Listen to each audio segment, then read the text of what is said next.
Good morning Priya. Early morning నే smile చూస్తే రోజంతా చాలా హ్యాపీగా ఉంటుంది. I love you Rahul. Priya, నువ్వు ఇలా కిచెన్లో వంట చేస్తుంటే కుకింగ్ కుదా ఫన్ గా అనిపిస్తుంది. నే థోంత కిచెన్ కుదా హెవెన్ లా ఉంటుంది రాహుల్. రాహుల్, నాకు బెంగళూరు లో సీనియర్ మేనేజర్ ప్రమోషన్ వచ్చింది. 2x salary package. Wow Priya, super congratulations baby. చాలా ప్రౌడ్ గా ఉంది. బెంగళూరు వెళ్తేనే నా జాబ్ పోతుంది. రాహుల్, నువ్వు హ్యాపీగా ఉండాలని నా కోరిక. కానీ అమ్మ ఒప్పుకుంటుందా ప్రియా? పెళ్ళం కోసం తల్లిని వదిలేస్తావరా? అమ్మ ప్లీజ్ అర్థం చేసుకో.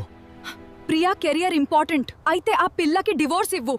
అమ్మ డివోర్స్ ఇవ్వమంటుంది ప్రియా. నా కెరియర్ అంత నీకు అవసరం లేదా? నువ్వు నా ఫ్యామిలీని వదిలేయమంతవా?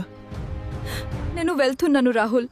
నువ్వు హ్యాపీగా ఉండు ప్రియా. ఆగవ ప్లీజ్, మట్లదుకుందాం. డిసిషన్ నే చేతిలో పెడతాను. అమ్మా, నేను తప్పు చేశానా? నువ్వు ఫ్యామిలీ కోసం కరెక్ట్ చేసావురా. కానీ నా ప్రియాలని ఇంట్లో నేను ఉండలేను అమ్మ. రాహుల్, నిన్ను వదిలి రవాదం కరెక్టా?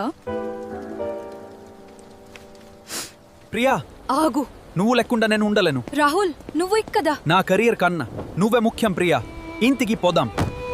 ప్రియా తల్లి, ఆఫీస్కి లేట్ అవుతుంది. తిన్ను. అలాగే అత్తయ్య. మీరు కూడా తినాలి. ఇదే నా ఫ్యామిలీ, ఇదే నా గెలుపు. అమ్మా చోదు, నే మనుమదు. ఇదే కడరా అసలు గెలుపు. అంతే. మనం ముగ్గురం కడు, నలుగురం ఇప్పుడు. సారీ రా ప్రియా, నేను అర్థం చేసుకోలేను అప్పుడు. పర్లేదు అమ్మా, మనం ఇప్పుడు ఒకతే ఫ్యామిలీ. నాకు నా ఇద్దరు దేవత్తలు దొరికేశారు. అమ్మా, మిమ్మల్ని చూసి తను కూడా స్ట్రాంగ్ అవుతుంది. మన బొమ్మ ఇదే మన గెలుపురా. అప్పుడు విడిపోయాం, ఇప్పుడు నోర్గంతలు కలిసి ఫ్యామిలీ. అంతే, విడిపోవడం కాదు. అర్థం చేసుకోవడం కలిసక ఇంకా వదాల కుదడు. Thank you so much for watching our story. దయచేసి మా ఛానల్ ని సబ్స్క్రైబ్ చేసుకోండి. Hey Bhanu AI stories.